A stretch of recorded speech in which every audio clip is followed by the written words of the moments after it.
What's going on, everybody? Welcome to After Prison Show, and today is going to be the last day that you guys see me looking like the dude from Bum Fights. I'm going to get a haircut today, and I'm just going to do that because I need a haircut. You guys have definitely let me know that I need a haircut. I've taken your comments and your concern into deep consideration, and I guess I just woke up this morning at 3 o'clock this morning. Don't know why I got up so early, but I woke up this morning realizing, you know what? You guys are right. So I will be looking like a brand new man coming very soon. But today's not going to be a video full of the laughs and jokes. Today's going to be a more serious video, and what I want to do today is bring you guys an update on my prison pen pals. 3 of them. Doug, Google, and also Michael, the guy that I did the prison consulting for, and a guy that was facing upwards of 15 years in prison, and when he ended up going to sentencing, he ended up receiving 7.5 to 15 years in prison. There's a lot to tell you guys about in relation to these 3 individuals. I'm going to be sharing with you guys some emails that I've received from all 3 of these guys. And you're going to be hearing about individuals getting moved. You're going to hear about individuals getting beat up. And you're also going to hear about how one of my prison pen pals lost their job and how something very serious just recently happened at a prison that they're at. So folks, without further ado, let's go ahead and dive. Probably should have done that a lot better. Head first into this video. I don't know which one I'm going to start with just yet, but I do want to say this first and foremost because this thought just came to mind. You know, I've shared with you guys lately about this troll situation that's taking place with an individual sending pizzas to my house. We received crazy letters at my house, and also the letters that were written to my neighbors as well. And the only reason that I bring that situation up right there is because honestly, none of this actually started happening until I started sharing updates about one of my prison pen pals, the individual Doug, who is serving something like an 1,800-year prison sentence. A guy that's never coming home. A guy that's done very heinous things and deserves to be where he's at. But I think it's just kind of ironic. Maybe somebody was butthurt or didn't like the fact at all that, you know, I was giving this guy any kind of attention or even sharing anything about his story. And again, to reiterate why I have decided to share about this guy's story and give you guys updates about this guy and my other prison pen pals as well, especially for Doug and also for Google, 2 individuals who are never coming home from prison. I think it's interesting. I've used that word before. I think it's really interesting to get the perspective of what life is like for somebody. How do you cope and adapt to a situation that you are never going to leave from? You will never again see life out here in the free world. You know, something else very interesting to throw into this is you're going to be hearing, especially in this update right here, how one of these guys still really clings to hope that there could really be a life for them after prison. Possibly if an appeal goes through or they get a chance to get their case back inside of the courtroom. But with all of that, let's go ahead and begin. I'm going to begin with the first person that I've got right here in front of me, and that is my prison consulting client, Michael. A guy who just recently, a couple of months ago, went to sentencing. His sentencing became a YouTube video, not by me and not by After Prison Show, but there were actually cameras in the courtroom when Michael got sentenced, and somebody actually turned that into a YouTube video. For those of you who don't know or don't remember Michael's situation, Michael was under the influence of drugs behind the wheel of his car. He was driving, blacked out while driving the vehicle, crashed the car, and killed his wife, who he had just married like a few months prior. A very tragic situation, and a situation that this guy's going to live with for the rest of his life. But the consequences that came from his actions, from him getting behind that wheel, was 7.5 to 15 years in prison. And Michael does not share all that much with me. The last update that I brought you guys in relation to Michael was the fact that he thought he was going to a level 2 prison, and in turn, he ended up going to a max. He went to a level 4.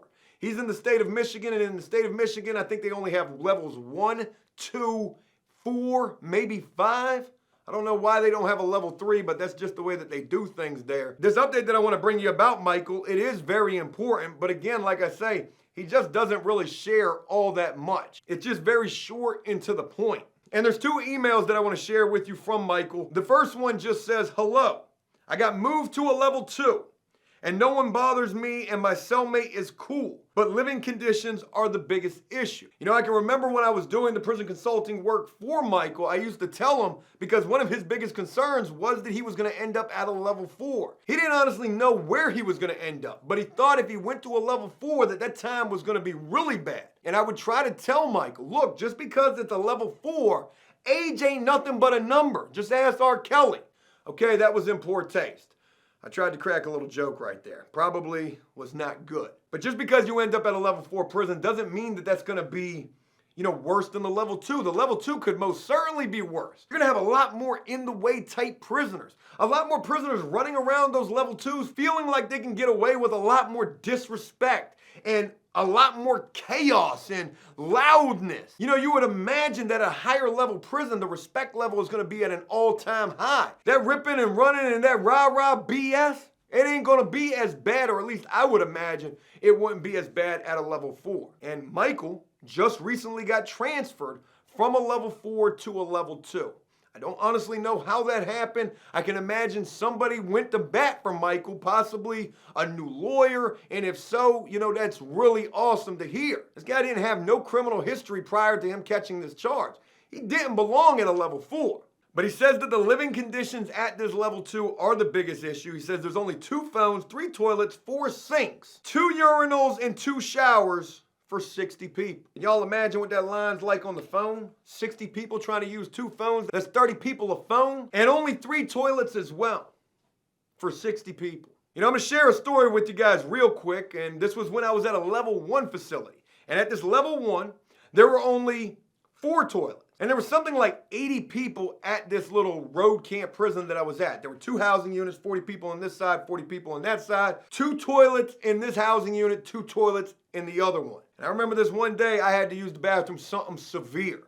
And all 4 of the toilets were booked up. You know, I almost used the bathroom on myself. I almost doo-dooed on myself. I literally went to the guard damn near crying, begging this guard to let me go downstairs, which it wasn't the authorized time to be able to go downstairs into the little rec area, begging this guard, please let me go use this restroom. I am about to dookie all over myself. And I know that probably sounds funny or cringe, but that's a real story. The guard wouldn't let me go downstairs neither. He didn't even care. Luckily for me, my grippers were, you know, good. And I would make it until somebody got off of the toilet, but I honestly didn't think that I would. That's a scary situation to be in. As comical as it may seem. You know, if you got to use the bathroom and those bathrooms are tied up and you really got to use the bathroom, that's going to be a very uncomfortable, painful, and it could also be a really embarrassing situation as well if you're not able to hold it. What I just shared with you right there was literally one email from Michael. There is one other email that I want to share with you, and I asked Michael, it was in response to what he had just shared with us right there, you know, like, what do you do? How are you passing the time? Are you okay? Why don't you call me? I almost sound like that girlfriend at home waiting on her man who's locked up to call. I put money on the phone. But Michael would respond to me when I asked those questions saying to pass time just watching TV or walking around the yard listening to music. I asked him how long he had been at the level 2 as well. He said he's only been there for just under a week so far. I asked him if he was having any issues. He said there are not any issues at the level 4 other than being on lockdown for 20 hours a day. And that there's always a line for the phones. So the one time per day I get on, I usually call my family, but I can try to call you if you insist. Please, Michael, don't make me sound desperate here. I was only going to call you if I had some questions or some problems. But that's all Michael shares with us right there. It's good to know that he is being able to pass the time. He says he walks around, watches TV, listens to music out on the yard. I mean, he's really sounding like he's adapted, and I'm very happy to hear that he hasn't had any problems at all. I know this might sound a little egotistical or big-headed of me, but I'm going to say it anyways. You know, I'd like to believe that in part, the reasons he's not having problems are because of yours truly and us here at After Prison Show for trying to offer Michael that prison consulting that we did prior to him beginning to serve his time. So that's really good to hear. I'm glad to hear that Michael's doing okay. Moving on, folks, I'm getting ready to share with you Google. Google's up next, and Google shares with me some very, very crazy stuff. And the reason this is so crazy, and part of what I would ask Google about, and he's going to respond to that in this email, was something that I had just seen in the news that happened at this maximum security prison where Google is serving his time at. And that story was about a prisoner who had just gotten killed there by their cellmate. But Google would say, hey, Joe, it's weird that you asked me about that guy that killed his cell partner. That happened in the pod next to mine. You know, that's the type of stuff that you've got to imagine could and will happen at a maximum security prison. I'm glad to hear that you are doing fairly well. I cannot complain. I lost my job a few weeks ago. Someone stole some cake out of the freezer that was supposed to be for the staff, and they caught them, but the racist supervisor that didn't like me much said since it came out of my work area, I needed to be fired also. You know, that's very unfortunate. Google's job was a pretty decent job to have in the kitchen. There's not a lot of decent prison jobs that you can get while locked up, or it certainly seemed like Google had a fairly decent job. And, you know, this was a job that was able to keep this guy occupied, keep this guy busy, to be able to keep this guy's mind off of all of that time that he has. And again, to give you guys a refresher on Google's situation, Google is serving something like 215 years. And I actually know Google, well, that's his nickname, from the jail when I first began to serve my 7.5-year prison sentence. I met this guy in the jail. He had a home invasion charge. He had a very serious, high-profile case. It was all over the news. Something like 6 jailhouse informants tried to testify against this guy. They offered him a 25-year plea. He did not take that. He went to trial, lost all the way around the board, and ended up with 215 or more years. Never coming home. And he just lost his job. And somebody just got killed at the prison where he's at. And also, he lost his job for something that he didn't even do.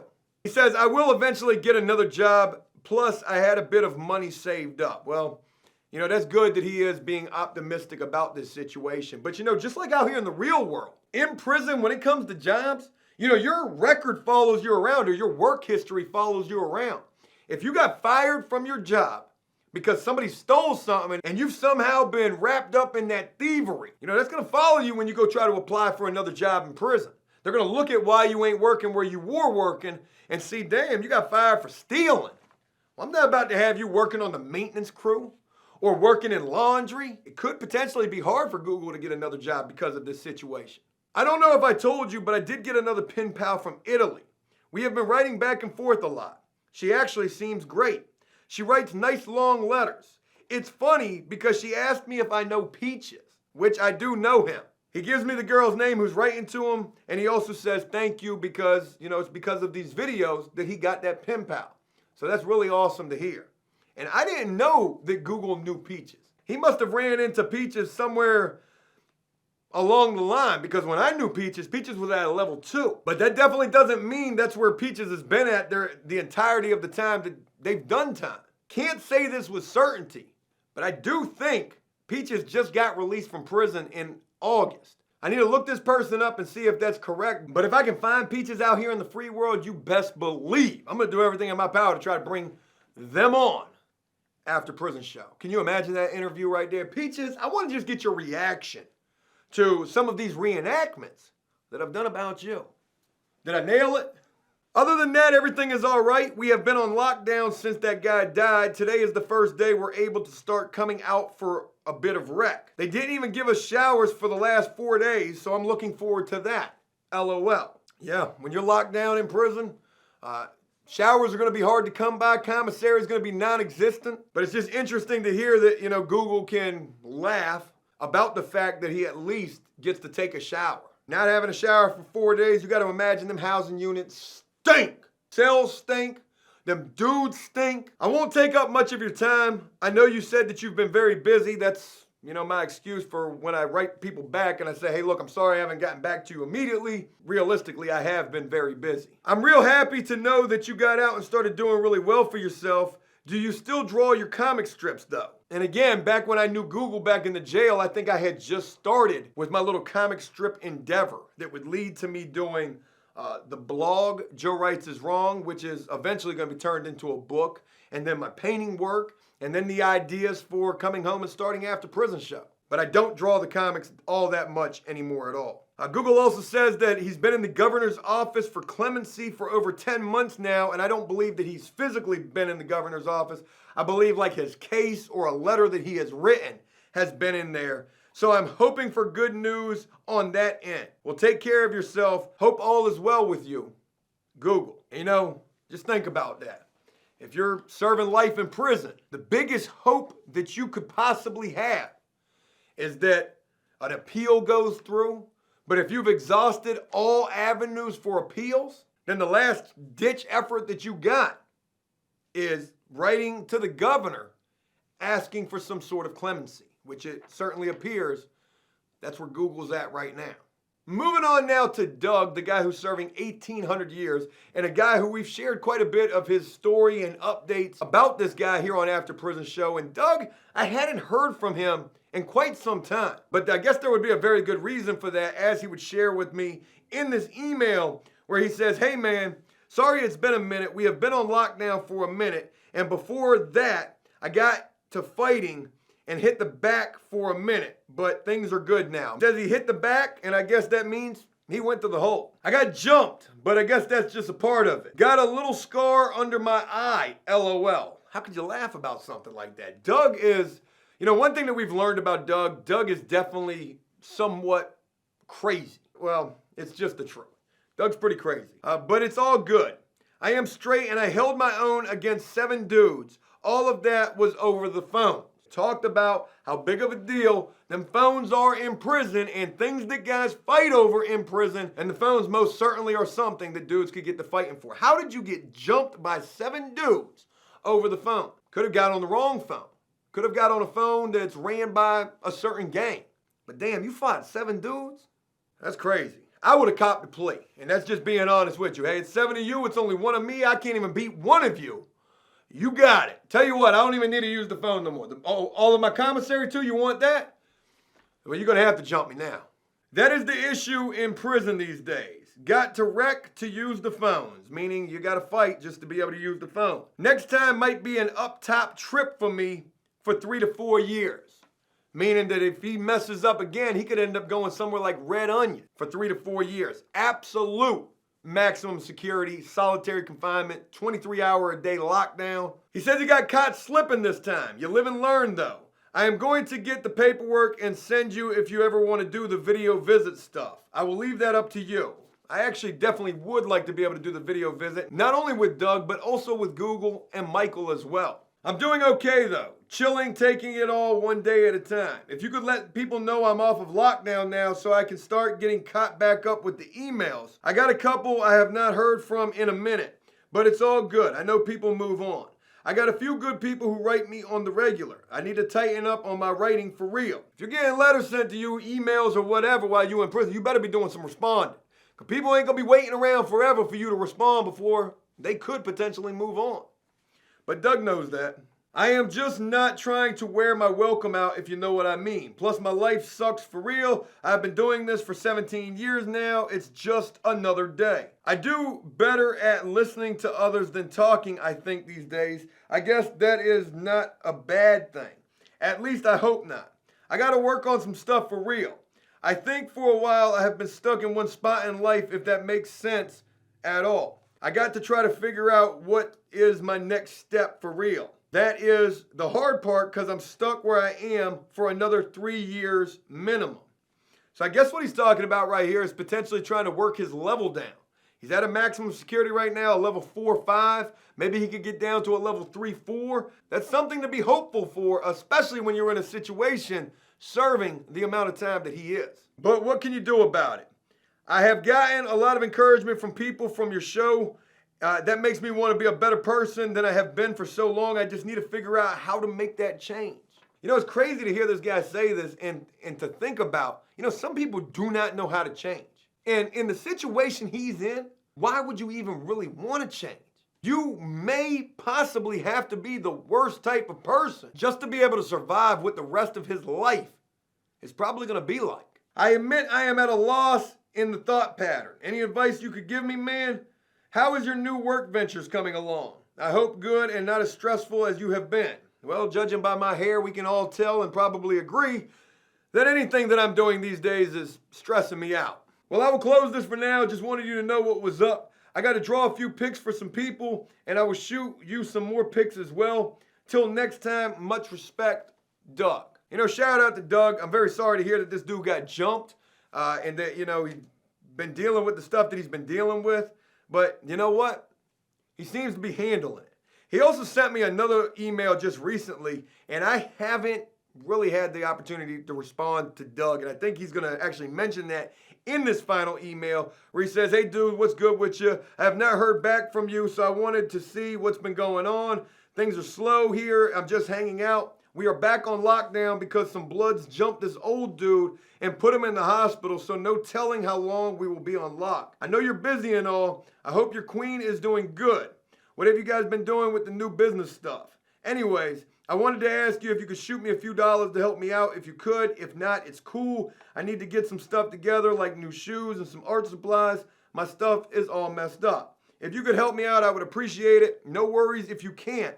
Hoping life is not too stressful on you. I'm working on a portrait for this guy who wrote me from your site. He is deploying soon. So a special shout out to the military individual who took the time to write to Doug and who's also getting some artwork from him as well. That is where all my energy has been focused a lot lately. I want it to be really good for him. Well, man, I don't know if you did not want to kick it with me anymore or whatnot, so I will keep this short. If you can't help me, that is fine. Please tell your queen I said hello. Does she have any friends? One of the most infamous lines that you'll hear in prison. Does she have any friends? Oh, you got a girlfriend? She got any friends? Much respect, Doug. Yeah, my bad. I definitely probably haven't responded to this dude in a little while. I need to definitely do that. I have been busy. That's probably not a great excuse, but it is good to be able to hear from all three of my prison pen pals, Michael, Doug, and also Google. And all three of them had some pretty interesting things to share. At least I thought so, and I hope you guys did as well. I know some people had been asking for some updates on these individuals, and I'm glad I get the opportunity to bring you these. If you guys would like to write to any of these individuals, send me an email, and I'll get you their contact information. When you're serving time, having as many, if any, pen pals is probably without a doubt one of the best things that you can hope for, minus getting another chance out there in the free world. And there's probably some other things as well that make that list. But I'm going to wrap this video up. I hope you guys enjoyed this. And if you did so, please leave a like and a comment letting me know exactly what you guys thought about all of this. And as always, until next time, enjoy life, the free world. Never take a moment for granted and make the most of every day. Peace!